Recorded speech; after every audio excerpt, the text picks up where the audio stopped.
하나님의 언어 믿음만을 할렐루야. 오늘 참 날씨도 이제 따뜻하고 완연한 이제 봄 날씨가 되었습니다. 이 따뜻한 봄 날씨 이 주일 아침에 함께 예배드릴 수 있어서 정말 너무 행복하고 기쁘고 감사합니다.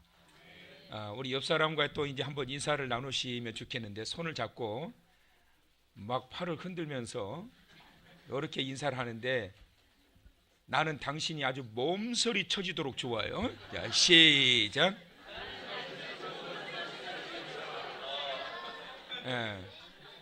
몸소리는 안 치고 그냥 손만 흔들으시는데, 자, 또 다른 분, 다른 분과 또 한번 합시다. 안 하시는 분이 계시고 화면만 보시는 분이 계세요. 나도 찍나 그러고. 자, 나는 당신이 몸소리 쳐지도록 너무 좋아요. 시작.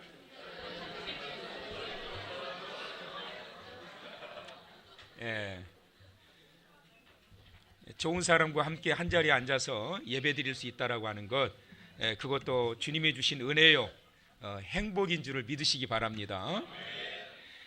오늘 이제 우리 계속 다니엘서의 말씀을 보고 있는데요, 제목이 육적인 사람과 영적인 사람, 고민 끝에 정했는데, 오늘 제가 말씀을 준비하면서, 오늘도 말씀을 준비하면서 분량이 자꾸 막 늘어나가지고 다 말씀을 못 드릴 것 같아요. 오늘은 이 육적인 사람의 모습은 어떤 사람인가를 좀 말씀을 드리고, 다음 주에 영적인 사람에 대해서 말씀을 좀 드리겠는데요, 그렇다 보니까 부제를 하나 달아야 되겠더라고요. 그래서 예배 중에 부랴부랴 제가 방송실에다가 부제를 이렇게 달라고 그랬어요. 자, 한글 읽으시는 분 시작. 부제를 잘못 찾은 비상구입니다. 그래서 아마 이제 오늘 말씀은 잘못 찾은 비상구, 육적인 사람의 모습에 대하여 이렇게 이제 말씀을 전하도록 하겠습니다. 어떤 분이 일간지, 유명 일간지를 보니까 그 유명 일간지에 전면 광고가 실렸는데, 참고로 이 전면 광고를 하나 실으려면 일간지에 수천만 원을 줘야 됩니다. 그런데 그 어떤 광고였느냐 하면 교회 광고였다고 그래요. 자기의 교회를 소개하는데 유명 일간지에 전면 광고를 실었는데, 그 내용들인 즉슨 이거예요. 우리 교회에 오면 어떤 병이든 다 고칩니다. 그래가지고 이제 간증자들의 내용을 쫙 실었는데, 두통이 사라지고 또 각종 모든 암이 사라지고 안질이 치료받고 목사님한테 기도받고 난 이후에 심장병이 깨끗하게 나았고, 심지어 어떤 분은 위에서 쇳덩이가 떨어져서 발가락이 열 몇 개로 동강이 나버렸는데 기도받고 발가락들이 뼈가 다 달라붙었다. 어떤 분은 용종이 17개가 있었는데 목사님한테 안수받고 난 다음에 용종이 하루아침에 다 사라져버렸다. 물론 하나님이 능치 못할 일이 없으시지요. 그런데 그 광고에 보니까 복음, 예수라고 하는 단어는 하나도 없고, 우리 목사님에게 안수만 받으면 각종 모든 위암, 대장암, 모든 암들 다 치료받습니다. 용종도 떠납니다. 두통도 사라집니다. 뭐 위장병도 떠납니다. 아멘 안 해주셔서 감사해요. 하여튼 뭐 다 고침받는다는 게 다. 그러면 광고는 왜 할까요? 그래가지고 뭐 외국에서 외국인도 오고, 외국에서도 오고, 신부님도 오시고, 절에서 승려도 와서 기도받고 가고, 목사님들도 많이 기도받고 가고, 오신 분들은 저는 다 예언기도 다 해드립니다. 이렇게 놀라운 능력이 나타나는데 광고는 왜 한대요? 무엇을 알려주고자 했던 걸까요? 우리 교회는 그만큼 영적으로 살아있는 교회입니다. 우리 목사님은 그만큼 영적인 목사님이십니다. 영적인 교회에 와서 영적인 목사님에게 기도만 받으면 다 고침받습니다. 그러니까 다 오세요. 수천만 원 들여가지고 일간지에 광고를 이렇게 실었던 거지요. 예수님 시절에도 자칭 영적인 사람이라고 자부하면서 기적을 일으켰던 그 사람에 대하여 예수님은 이런 말씀을 하셨어요. 마태복음 7장 22절에서 23절에 그날에 많은 사람이 나더러 이르되 주여 주여 우리가 주의 이름으로 선지자 노릇하며 주의 이름으로 누구를 귀신을 쫓아내며 주의 이름으로 무엇을 많은 권능을 행하지 아니하였나이까 하리니 그때에 내가 그들에게 밝히 말하되 시작 내가 너희를 도무지 알지 못하니 불법을 행하는 자들아 내게서 떠나가라 하리라. 그 당시 귀신을 쫓아내고 각종 모든 병을 고쳤던 자칭 영적으로 신통한 능력을 가지고 있다라고 했던 자부하며 살았던 선지자라고 했던 이 사람을 향해서 예수님은 말씀하십니다. 내가 너희를 도무지 알지 못하니 무엇을? 불법을 행하는 자들아 어디서 내게서 떠나가라 라는 말씀을 하셨다는 거예요. 사랑하는 성도 여러분, 과연 영적인 삶이란 어떤 걸까요? 물론 우리는 하나님의 자녀로 성령께서 내주하시고 성령께서 우리로 하여금 충만하도록 우리를 다스려 가시는 하나님의 자녀로서 육적인 삶을 살면 안 됩니다. 영적인 삶을 살아야 됩니다. 그렇다면 영적인 것이 무엇이냐는 거예요. 영적인 삶이라고 하는 게 무엇이냐는 거예요. 오늘 이 본문의 말씀을 통해서 우리가 특히 이제 이 다니엘서 5장의 말씀을 통해서 과연 이 육적인 사람과 영적인 사람은 어떤 모습이고 육적인 삶과 영적인 삶은 어떤 것인가에 대하여 말씀을 살펴보려고 합니다. 자, 우리가 지난 시간까지 느부갓네살에 대해서 말씀을 봤습니다. 느부갓네살이 왜 멸망했을까? 그는 육적인 사람이었습니다. 그리고 육적인 삶을 살았던 사람이었습니다. 그가 멸망했던 이유, 첫째는 하나님의 경고를 무시하였다. 시작. 느부갓네살이 결국은 멸망할 수밖에 없었던 것은 하나님의 경고를 무시했던 거예요. 여러분, 하나님은 반드시 미리 사인을 주세요. 경고를 주신다고. 말씀을 통하여 현상을 통하여 반드시 경고하십니다. 언제 망하게 되느냐? 경고를 무시하면 망하는 거예요. 여기는 무서운 개가 살고 있으니까 들어오지 마세요. 그러면 들어가야 되겠어요? 안 들어가야 되겠어요? 들어가지 말아야지. 들어가면 어떻게 될까요? 개가 물든지 내가 개를 물든지 둘 중에 하나겠지요. 경고를 무시하게 되면 화를 당할 수밖에 없는 거예요. 두 번째, 느부갓네살 왕이 멸망할 수밖에 없었던 두 번째 이유는 거짓된 경배와 찬양이에요. 바짝 신앙. 바짝 하나님을 믿기는 믿었던 것 같아요. 그래서 찬양하고 경배해요. 그 입에서 거룩하신 여호와 하나님을 찬양합니다. 그런데 그것은 뭐였느냐 하면 바짝 신앙이었어요. 바짝하고 말았던 거예요. 그런데 가장 중요한 것이 뭘까요? 따라서 하실래요? 달라지지 않았다. 옆에 사람한테 달라지지 않았어. 시작. 옆에 사람한테 그런 게 아닙니다. 중요한 것은 뭐냐면 거짓된 경배와 찬양을 잊는 것 같은데 그것은 뭐냐면 잠깐 바짝 하나님을 경배하는 것뿐이었고요. 중요한 것은 달라지지 않는 거예요. 그래서 그는 멸망하게 된 거예요. 죽은 거예요. 무너진 거예요. 세 번째 또 하나는 뭐냐면 그의 교만이에요. 나무가 자라서 하늘에 닿을 만큼 고목이 되었고 거기에 수많은 새들이 와서 깃들 만큼 되었고 그 엄청난 가지 밑에 그늘진 곳에는 열방이 들어와서 거할 만큼 제국으로 자라게 되었는데 그것은 잘 자랐다 잘못 자랐다? 잘못 자랐다라고 하는 거예요.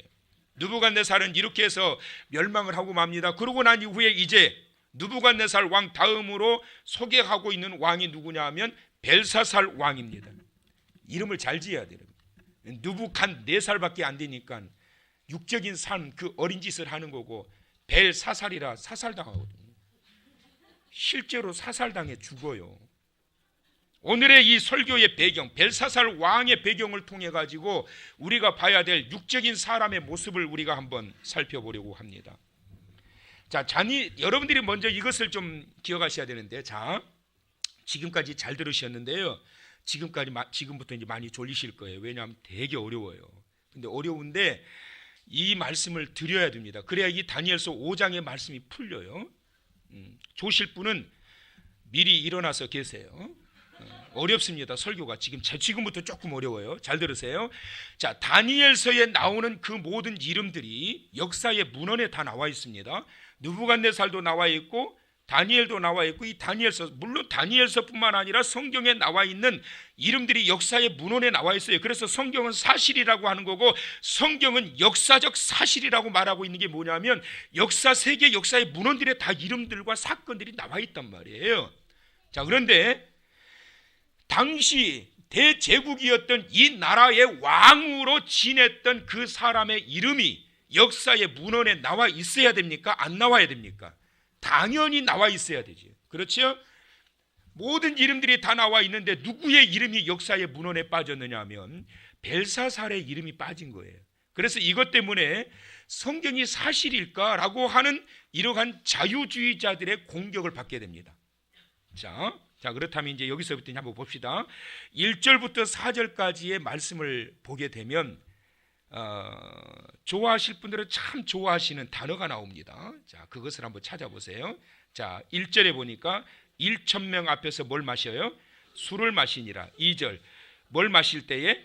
술을 마실 때에. 3절, 왕후들과 빈궁들이 다 그것으로 뭐 했다? 마셨다. 물을 마셨을까? 술 마셨을까요?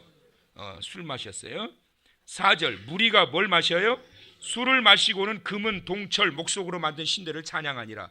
자, 4절이 1절, 2절, 3절, 4절 4절이 연속으로 뭘 마시는 장면이 나옵니까? 술 마시는 장면이 연이어 등장이 되는데, 술을 마시는 이 연회가 펼쳐지고 있는데 무려 몇 명이 모였어요? 1,000명의 귀족들이 모여가지고 연회가 펼쳐지고 있는 장면이 나오게 됩니다. 자, 그렇다면 여기에서 주인공이 누구냐면 물론 벨사살 왕입니다. 자, 그가 술을 1,000명의 귀족들과 더불어서 술을 마시면서 우상을 숭배하고 있는 장면이 나오는데, 여기에 벨사살이 왕으로 등장하고 있는데, 근데 이 벨사살 왕으로 있었던 이자의 이름이 역사의 문헌에 나와 있지 않았다는 이유로 자유주의자들로 하여금 이 다니엘서의 이 내용이 사실이냐라고 하는 공격을 받게 되었다라고 말씀을 드렸죠. 자, 먼저 여러분, 다니엘이라고 하는 이름의 뜻 아십니까? 하나님은 나의 재판관이 되신다라는 의미예요.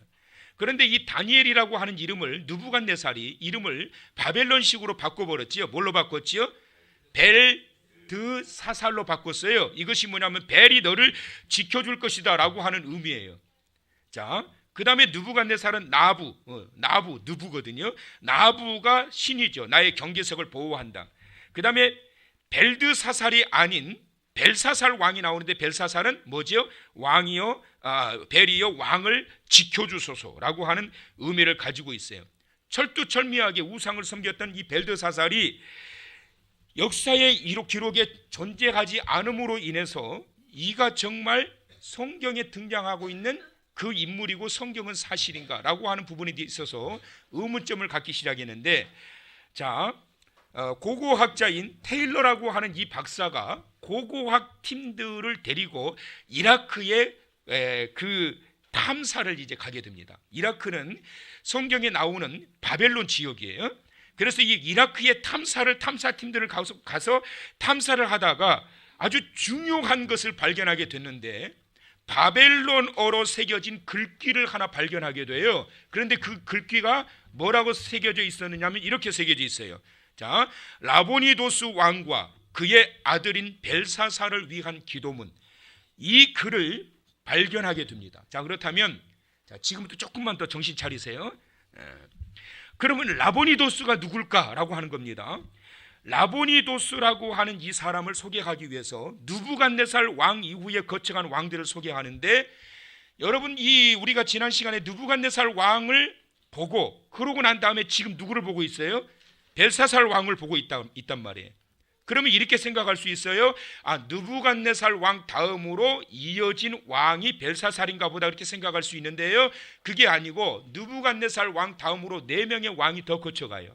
자, 누구냐면 느부갓네살 왕 다음에 네로타크라고 하는 자가 바벨론을 통치하게 되는데 2년 동안 통치합니다. 그런데 이 사람이 암살을 당하게 되는데, 누구에게 암살을 당하느냐 하면 바로 느부갓네살 왕의 사위에게 암살을 당해서 2년 만에 죽고 맙니다. 그 다음에 왕이 누구냐면 라바시 말트카라고 하는 왕인데 9개월 통치하고 죽어요. 그리고 난 다음에 4번째 왕이 누구냐면 라보니도스라고 하는 자인데 이 사람이 바로 벨사살의 아버지이고 바로 이 고고학 이 탐사팀들에 의해서 발굴되어진 라보니도스 왕과 그의 아들인 벨사살을 위한 기도문이라고 하는 이 기도비석을 발견하게 된 것입니다. 그래서 느부갓네살 왕이 죽고 난 다음에 네 번째 왕이 라보니도스라고 하는 이 왕이었는데, 그러면 이 라보니도스는 누구냐? 라보니도스가 17년 동안 바벨론을 통치하는 중에 10년은 밖에 나가서 전쟁을 합니다. 그 당시에 왕이 직접 나가서 전쟁을 이끌었어요. 그런데 라보니도스가 17년 동안 왕위에 있으면서 10년 동안은 밖에서 전쟁을 했으니까 10년 동안은 어떻게 되겠어요? 국내 정치는 누가 해요? 이때의 라보니도스의 아들이었던 바로 벨사살이 내치를 하게 되는 거예요. 임명은 받지 않았지만 그래서 리틀 라보니도스, 그래가지고 그에게 모든 정권을 책임 맡아서 할 수 있도록 아버지가 넘겨줘가지고 10년 동안 내치를 비어있는 동안 이 벨사살 왕이 통치를 하기 시작해요. 그 역사적 배경과 내용이 오늘 기록되어 있는 5장의 내용이에요. 자, 여기까지 이해하셨으면 아멘. 자, 그러면 이런 의문점이 들 수 있어요. 자, 5장 2절의 성경을 한번 보십니다. 자, 다 같이 시작. 벨사살이 술을 마실 때에 명하여 그의 부친 느부갓네살이, 자, 그만 여기까지. 자, 여기에 보니까 뭐 어떻게 나오지요? 누구의 부친? 벨사살의 부친이 누구로 나옵니까? 느부갓네살로 나옵니다. 성경에 보면 벨사살의 부친은 느부갓네살이라고 하는데 목사님 역사의 문헌에 의해 가지고 라보니도스가 그의 부친이라고요? 이게 어떻게 된 겁니까? 라고 하는 의문점을 가질 수 있는데, 여러분 이 문헌에 대한 그러한 이 습성을 여러분들이 잘 이해를 하셔야 되는데, 문헌에 기록되어 있는 내용들을 보게 되면 그들의 모든 존경하는 손조들을 부친으로 이렇게 지칭하고 통칭했던 것들이 관례였어요. 자, 한 군데 더 보세요. 5장 22절. 5장 22절을 다 같이 읽어보십니다. 다 같이 시작. 벨사살이여, 왕은 그의 아들이 되어서 이것을 다 알고도 아직도 마음을 낮추지 아니하고. 자, 지금 다니엘이 뭐라고 이야기하느냐 하면 바로 느부갓네살 왕에 대하여 그가 왜 망하게 되었는지에 대해서 19절에서부터 21절까지 말하고 있는 거예요. 지금 다니엘이 느부갓네살이 왜 망한 줄 아십니까? 그렇게 말을 하고 난 다음에 22절에 벨사살이여, 왕은 그의 아들이 되어서 이것을 다 알고도 아직도 마음을 낮추지 아니합니까? 라고 하는 책망을 주고 있는 거예요. 자, 여기서도 보면은 어떻게 나오지요? 느부갓네살이 벨사살의 부친으로 나오지요. 자, 그런데 여기 그의 아들이 되어서, 아들이라고 하는 이 단어를 제가 올라오기 전에 히브리어 사전을 한번 찾아보니까 히브리어 사전에 보니까 뭐라고 나왔느냐면 바르, 시작. 뭐라고요? 바르라고, 그의 아들이 되어서 했을 때 아들이라고 하는 이 단어를 바르라고 하는 단어를 쓰고 있는데, 이 바르라고 하는 단어가 뭐냐면 아버지의 아들이 아니라 나이 많은 손자, 시작. 나이 많은 손자, 이것을 아들 바르라고 쓰고 있는 거예요. 몇 대가 흘러왔지만 그의 손조를 향하여 부친으로 이렇게 표명하고 있다라고 하는 거예요. 자, 여기까지 이해하셨으면 아멘. 자, 그러면 이제 말씀 전개합니다. 여러분 그 여인이 결혼을 하고 시댁에 들어가면 자기 남편의 아버지를 뭐라고 그럽니까? 아저씨 그럽니까? 아니, 내 남편 아버지 그래요? 뭐라고 그래요? 아버님 그러죠. 그리고 조금 더 싹싹하고 아주 여시 같은 며느리는 뭐라고 그럴까요? 아버지 그러지요. 더 여시 같은 백녀씨는 뭐라고 그럴까요? 아빠. 좋은 백녀씨예요. 성결한 백녀씨. 아빠. 그러면 이제 그 시아버지는 녹아요. 아빠 그러면 그냥 정말 자기 딸처럼 여기지요. 그렇지요? 실제로 자기 아버지는 아니지만 관계 안에서 친근감의 표현이고 며느리의 습성인 것처럼 역시 마찬가지로 역사의 문헌에 그렇게 기록되어 있다고 해서 직전의 아버지가 아니라 존경하는 조상들을 향하여 통칭되어지는 내용들이었다라고 하는 것입니다. 자, 이제 본문의 내용으로 들어갑니다. 이제 자, 그런데 당시 대제국이었던 바벨론의 마지막 왕이었던 벨사살이 지금 뭘 먹고 있다고요? 여러분들 별로 좋아하지 않지만 뭘 드시고 있어 이분이? 술을 마시고 있어요. 그럼 지금 이게 술 마실 때예요, 아니에요? 아니죠. 왜 그렇지요? 그의 아버지 부친 라보니도스는 뭘 하고 있는 거예요? 밖에서 전쟁을 치르고 있는 중에 대신하여 내치를 하고 있는 거예요, 지금. 그 다음에 또 하나, 벨사살 왕이 바벨론 시대의 마지막 왕이고 그가 죽으면서 바벨론 제국이 무너져 버리거든요. 그러니까 지금 이 상황은 어떤 상황이냐면 메데라고 하는 이 나라가 바벨론 제국을 완전히 겹겹이 싸가지고 포위하고 있는 상황이에요, 지금. 이런 상황에서 술이 들어갈까요? 왜 술을 마셨을까요? 그것은 이겁니다. 술을 마시고 있는 상황 속에서 무엇을 백성들에게 보여주기를 원하느냐 하면 이 나라와 이 민족은 끄떡없습니다 라면서 백성들을 안심시키기 위한 일종의 정부의 퍼포먼스였던 거예요. 뭐 한때 한 번씩 바람 불면 뭐라고 그래요? 뭐 그냥 그 닭고기 돼지고기 닭고기 뭐 오리고기 먹으면 안 되게 뭐 한 번씩 바람 불잖아요. 무슨 병이 돌고 그러면 나라에서 뭐 해요? 가가지고 백숙집에 가가지고 백숙 뜯어 먹고 그렇죠. 왜 그렇죠? 먹어도 괜찮습니다. 우리도 먹습니다. 장관도 먹습니다. 대통령도 먹습니다. 여러분 흔들리지 마세요. 일종의 퍼포먼스거든요.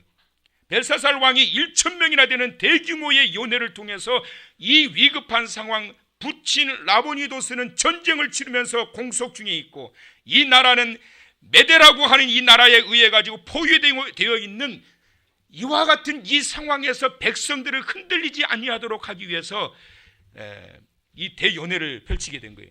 또 하나는 그들이 어떻게 했다고 5장 2절에 보면은 벨사살이 술을 마실 때 명하여 그의 부친 느부갓네살이 예루살렘 성전에서 탈취하여 온 금, 은, 그릇 이게 뭘까요? 하나님 앞에 제사 드릴 때 사용되어지는 성물이에요. 이걸 가지고 술을 마십니다. 왜 그렇게 했을까요? 그것은 베리어 이 나라를 지켜주십시오. 베리어 이 나라를 보호해 주십시오 라고 하는 경배의식이었단 말이에요. 자 5장 4절 다 같이 한번 읽어봅니다. 5장 4절 시작. 그들이 술을 마시고는 그 금, 은, 구리, 쇠, 나무, 돌로 만든 신들을 찬양하니라.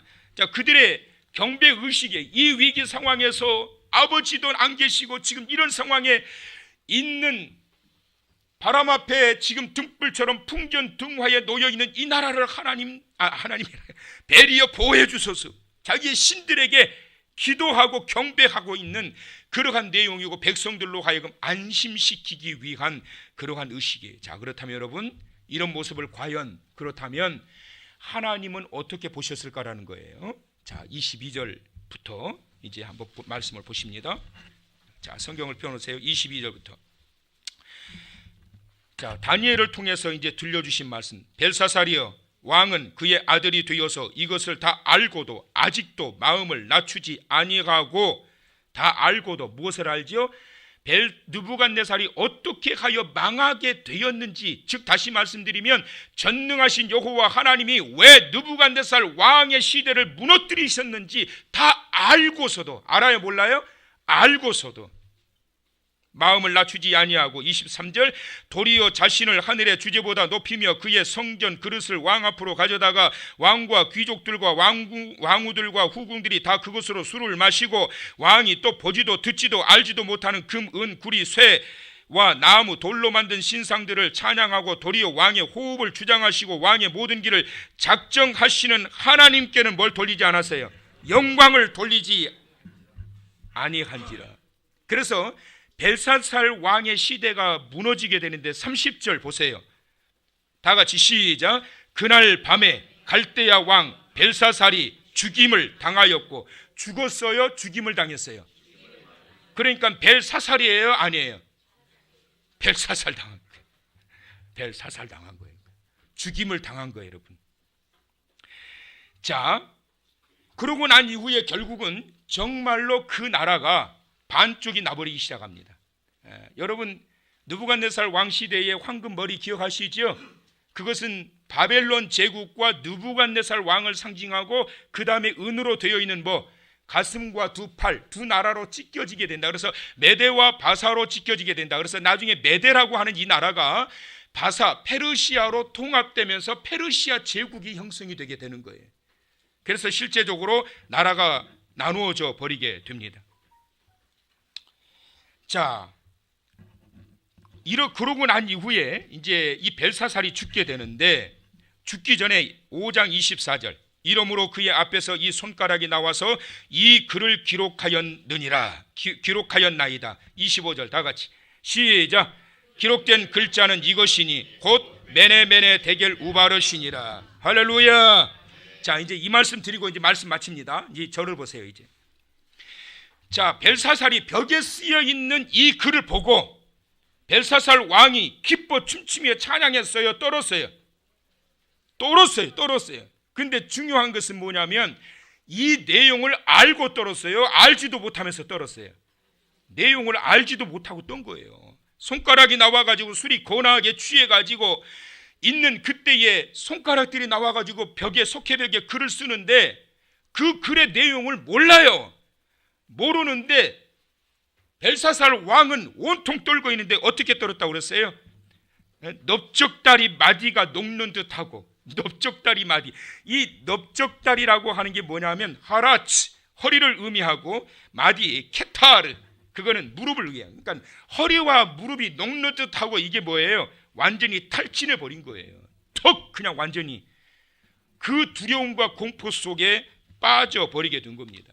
내용도 알지도 못하는 그가 그 글을 쓰는 모습을 보고 두려움과 공포 속에 빠졌던 것은 뭐예요? 그 자리에 임재하신 오미하신 공의로우신 하나님의 그 권위 앞에 떨게 된 거예요. 여러분, 하나님의 강력한 그 영광과 권위가 흥분된 1,000명의 그 모든 귀족들을 갖다가 덜덜덜덜 전부 다 떨게 만들어 버렸던 것을 보게 됩니다.